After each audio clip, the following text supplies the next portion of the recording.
I'm very pleased to be here.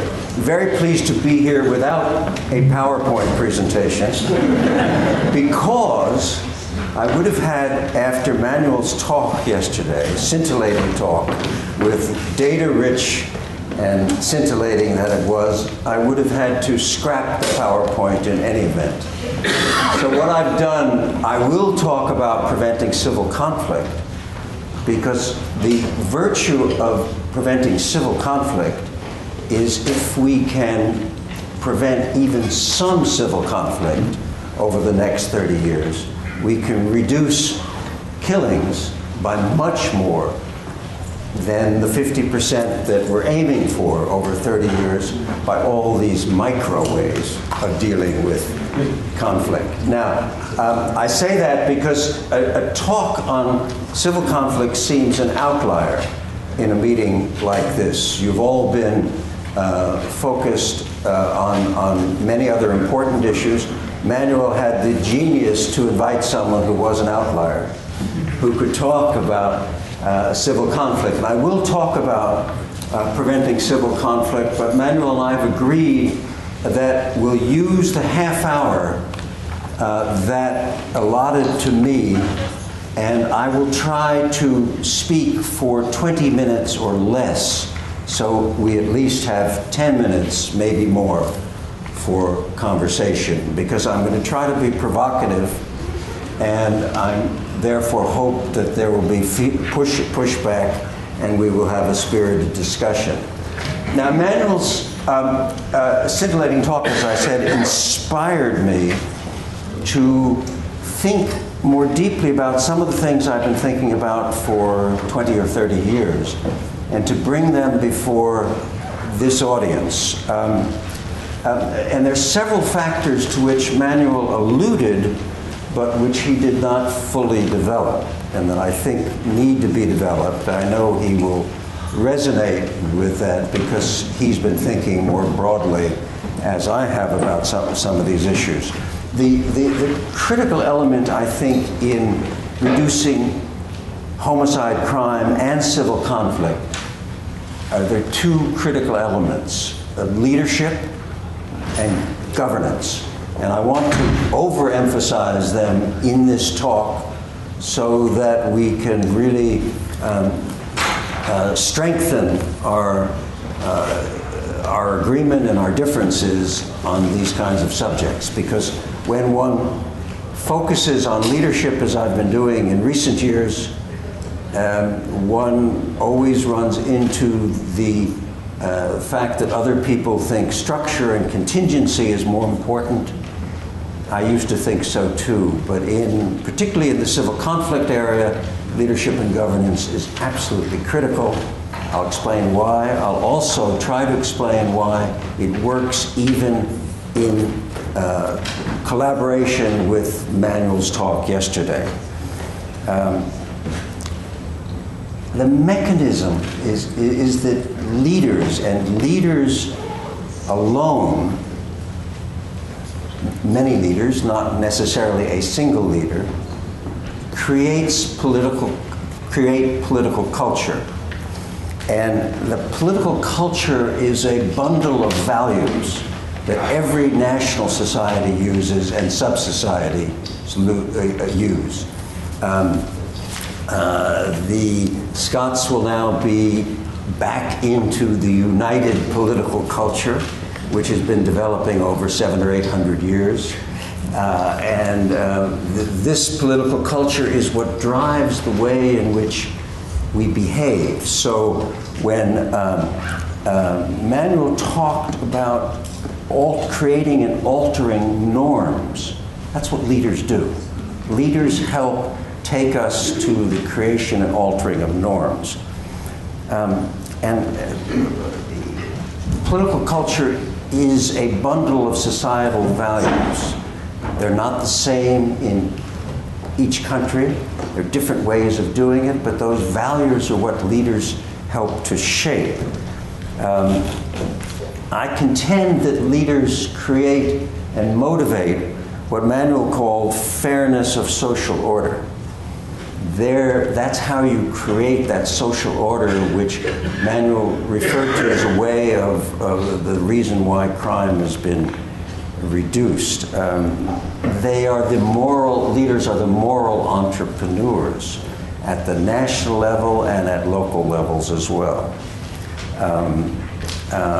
Now, this doesn't mean that the leaders are perfect. It doesn't mean that the leaders are exemplary in their personal lives, but it does mean that they are shaping societies. And they're shaping societies at the beginning of nation states, George Washington, Chief Justice Marshall, Thomas Jefferson. They're also critical in post-conflict situations.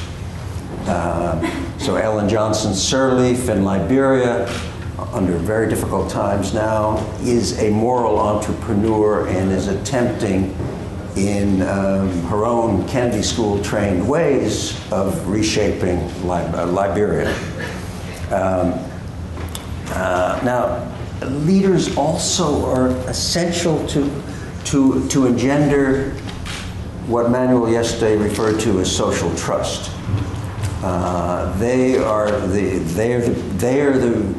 They're the bundle of persons who drive these issues, and they supersede, in my view, and this is contentious, the structural elements. They're the critical people, and leaders make a major difference. They're critical also in dispelling Dutch disease and in countering the attraction of greed, narcotics trafficking, and the luster of oil. And the vote yesterday defeated the luster of oil, or at least pushed it back temporarily. And political culture, a democratic political culture, a culture which has as its end product a certain societal shame, helps people follow the rules. And that's, again, something Manuel raised yesterday.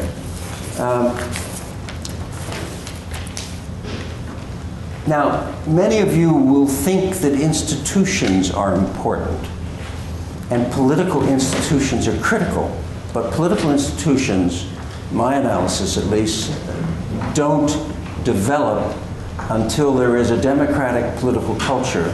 So leadership, democratic political culture, then governance, then a bundle of things we will call governance, and if I have time, I'll speak to. And then we can get institutions. So most of the developing world today is pre-institutional. That's why there's so many problems. Those countries which have emerged from developing to develop in recent years have institutions. We in the West, which is really the North, have institutions developed over centuries in some cases, over many decades in other cases. And it's the institutions which keep the society together, but those institutions cannot exist until there is a responsible leadership, a democratic political culture that is instilled into the society, and then a good governance, which includes the rule of law, low corruption, and very, very good hearing of the political voice of the people. So that in the American case, I think we can see very easily that had it not been for the example of George Washington, the power of Chief Justice Marshall's message, and the working out over another century of the different ways in which these United States would function, that it took at least 150, one could argue 100, 150 years for the democratic political culture of the United States to form institutions which were capable of serving the entire nation. We can talk about that later if you want, but in the American case, it's quite clear that the role of leaders was critical. And these were many leaders, and one can go to the Federalist Papers and see their writings, and one can talk about that. But this was part of the boiling pot of leadership and of political culture. Now, I invite you to reflect on the developing world and on societies in the developing world with low homicide rates, low crime rates. Those are also the places with low corruption rates. Those are the same places with a good rule of law and what I would call, and I'll define this later if we have time, good governance. And in addition, those places are rich and prosperous. That is, their GDP levels are higher than their peer group and higher than their average. There is, bad leaders do not produce low corruption rates, low crime rates, and high GDPs. So there's a distinct difference, and we can go through and catalog the African or the Asian societies, and we can see the distinctions and the role that leadership has played. I want to talk for a brief moment about 4 transformative leaders who created peace in the terms of this conference, reduced violence, and made their societies more effective. The first is one that only some of you will know. This is Seretse Khama of Botswana, a paramount chief who spent his exiled years in Oxford and in Surrey, and who went back to Botswana to create a political culture of good governance, democratic good governance, which took 10 years or so to gel when Botswana was very poor, dirt poor. There were no diamonds then. There were some cattle and no tourism. And he created in this very poor country that the British had left poor, he created a society very different from Zambia, South Africa, Tanzania, Malawi, and so on. He was an outlier. He was someone Kwame Nkrumah of Ghana tried to disrupt.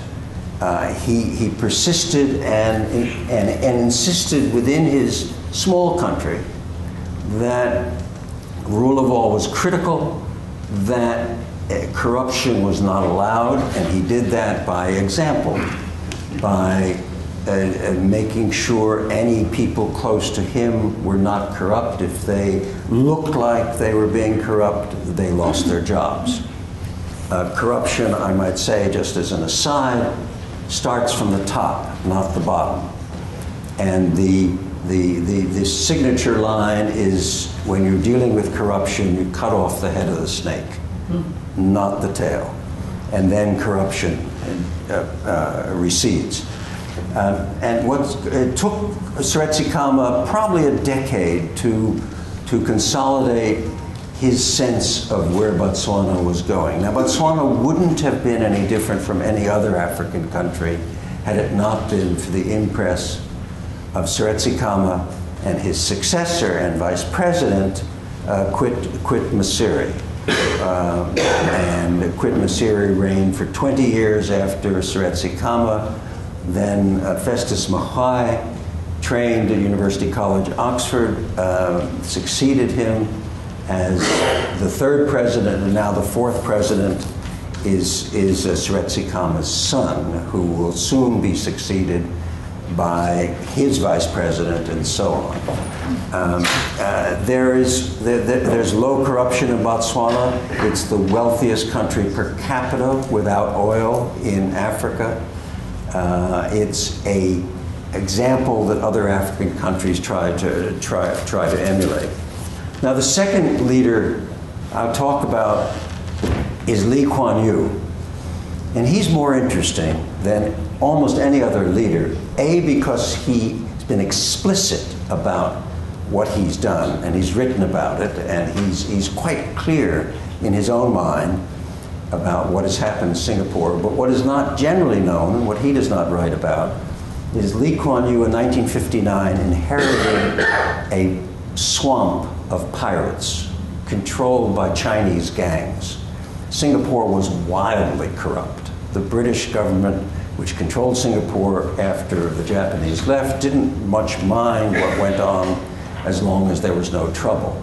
And the Chinese triads, the Chinese gangs, kept Singapore as a place where corruption flourished, where any kind of vice was fine, and the society somehow functioned.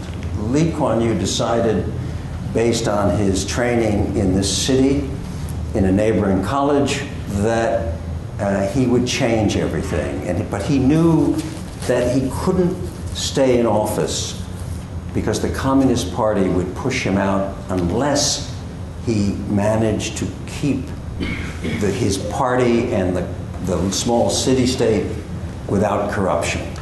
So when his deputy prime minister put his hand in the till, the deputy prime minister lost his job and was prosecuted. When the Minister of Aviation gave some particular concessions in exchange for some underhand dealings, the Minister of Aviation lost his post. That took a few years. After about 5 years, everyone understood the rules. No corruption. And Singapore, as Manuel talked about, Singapore's very low crime rate. It also has the least corruption in the world outside of Scandinavia and New Zealand. It's very hard, since you can't really spit on the streets, you can't be corrupt either. Now, it's a heavily social conformist society. Freedom of speech is mostly honored in the breach.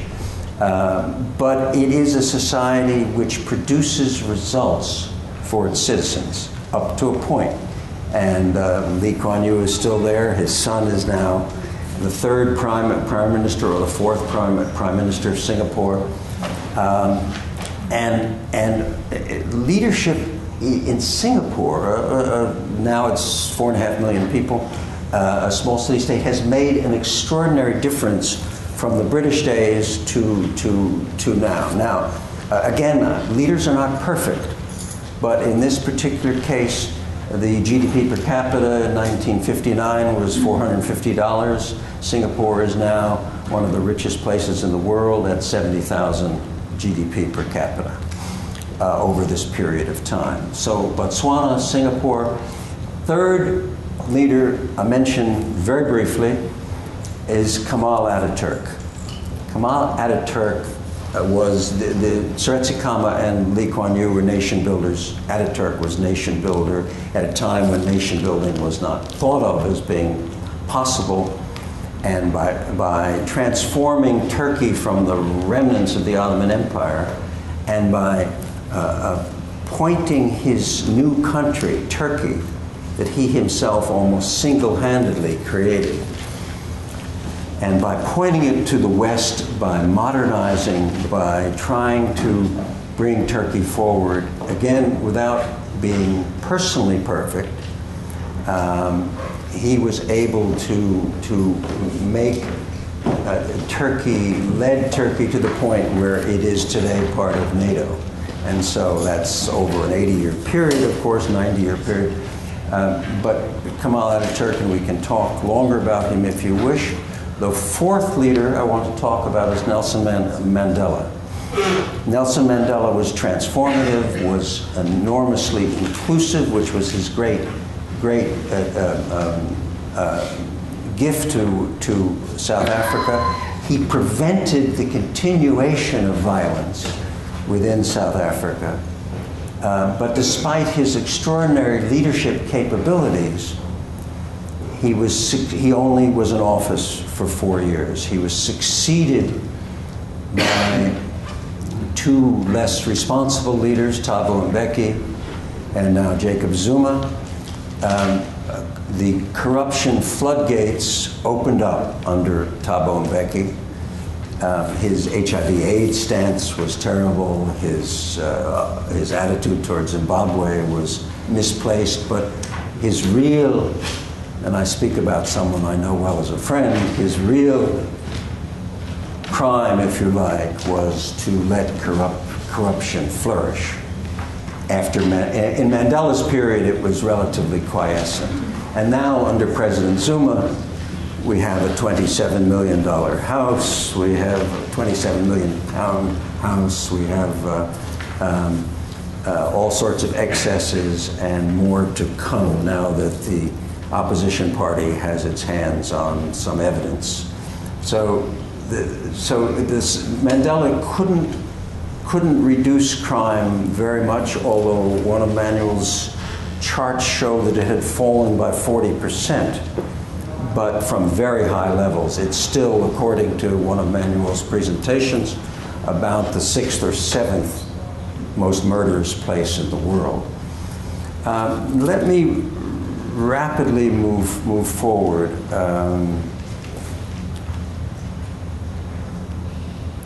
Civil conflict is caused by the failure of leadership. There is no civil conflict that I can think of which has not been deeply affected by human agency. Sierra Leone, Shaka Stevens took a reasonably effective representative democracy and proceeded to dismantle it so that Shaka Stevens, when he was president, could gain control of the rents. So if one follows the money in the Sierra Leonean case, one in the 1970s, one can see the destruction of the state and the leading to the battles between the Revolutionary United Front and the government. That's just one example. Mobutu ran a failed state in Congo. Mugabe is running a nearly failed state in Zimbabwe, and the brutalities after the rigged Kenyan election of 2007 is another example. But I want to make it very clear in the remaining couple minutes that I have that the wars in Africa, wars in Asia begin because of state failure, not the other way around. So that what happens in a situation in an African state, we'll say the Central African Republic, recent times, or Mali in recent times, the state ceases to provide good governance. That is, it ceases to provide equity and fairness to all parts of the state. And then in very simplified terms, there is a pushback, and parts of the state that feel disenfranchised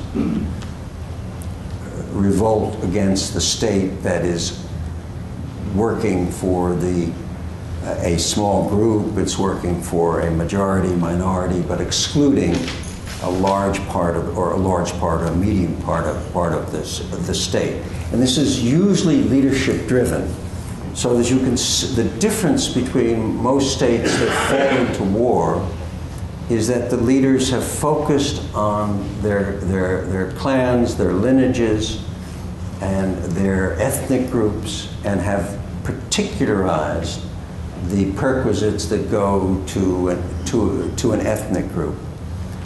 There is nothing inherent in enmity between African ethnic groups.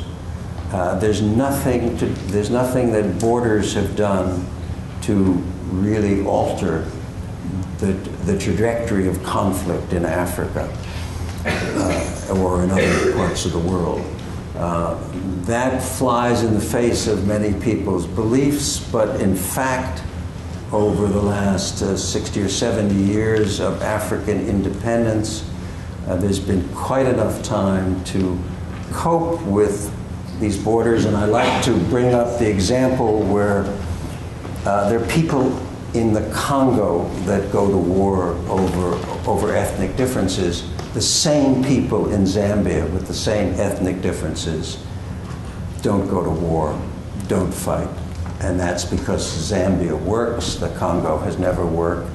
The Congo worked only for Mobutu and a small coterie of people from his northwest part of Congo.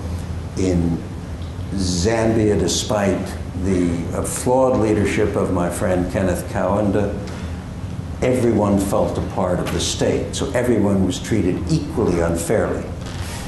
And rather than being the fairness, the beauty of colonial rule was all parties were treated unfairly. But that meant that no one within the country who was indigenous was discriminated against. With independence, discrimination developed. And discrimination developed economically, politically, socially, and so on. And that's where we've come to. Now, I want to, so finally, finally, if we want to reduce deaths from civil conflict by 50% over 30 years, we need to do something very dramatic. We need to start nurturing and training new leaders, because the leaders create the governance that prevents civil conflict. We need more Mandelas, fewer Mugabes, and how to get them means training not leaders but political leaders who are in politics, who are the junior ministers, who are the parliamentarians, who are people. Africa's run today almost exclusively by septuagenarians. We need to train the 40-year-olds, the 30-year-olds. We need to get there. The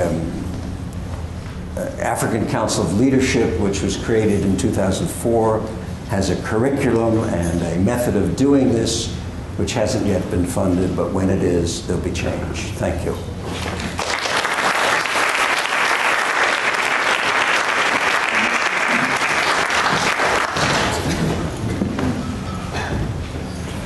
Yes, please. So this is an impossible question, but I will ask it anyway. I would be very interested and grateful for your thoughts about the Israeli-Palestinian conflict and how best to move forward.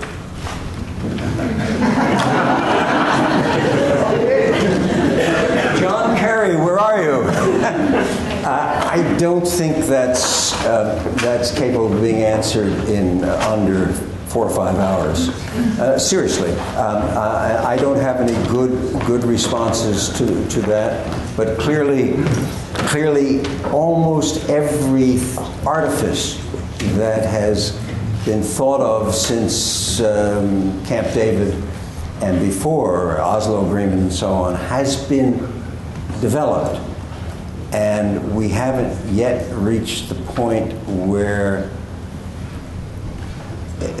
Israelis and Palestinians have given up on combat. So we have to find a way to... I think if we hear what you said clearly, issues of leadership matter. Right, and leadership is, of course, Rabin was assassinated. We might have had progress there. Arafat passed away. So the potential leaders. Let me just segue. No, I want to segue in a possible answer.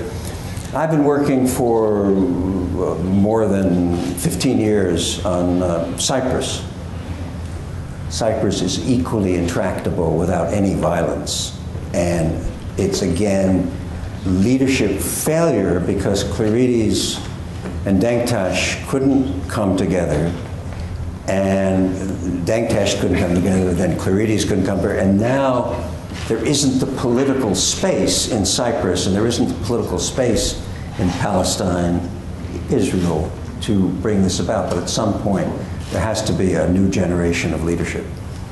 Just one more question. I'm sorry, but it would be really interesting to continue this discussion about it. I wonder how you fit countries like Libya within your model. Because Gaddafi was notoriously undemocratic, but actually managed to maintain peace in Libya for a long period of time in a way that hasn't been possible. And so I wonder, and people do say that about a range of other extremely undemocratic, very strong leaders. And I just before you answer that, I just want to raise an issue of South Africa, because you have said that and Becky and Zuma have led the period of floodgate opening for corruption. This period has been a period where we've halved our homicide rate. So it doesn't fit very well within the model of explanation. And I want to suggest that the reason might be that it's a mistake to think about states in a completely unidimensional way, and that you can have a leader pushing things or opening up space in one direction, and you can have social institutions closing the space in other directions. Because actually there has been a lot of social institution strengthening.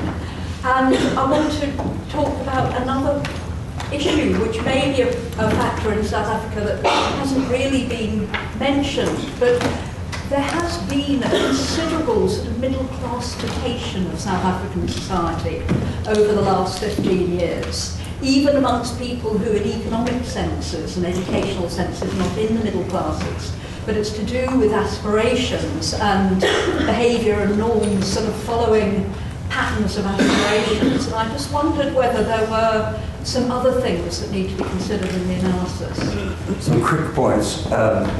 The middle class in Africa has zoomed from zero, in Africa, so sub-Saharan Africa, zoomed from 0 to roughly 30%. So 30% by World Bank figures, which are not the figures we might use ourselves, is middle class. And South Africa is moving ahead, and that's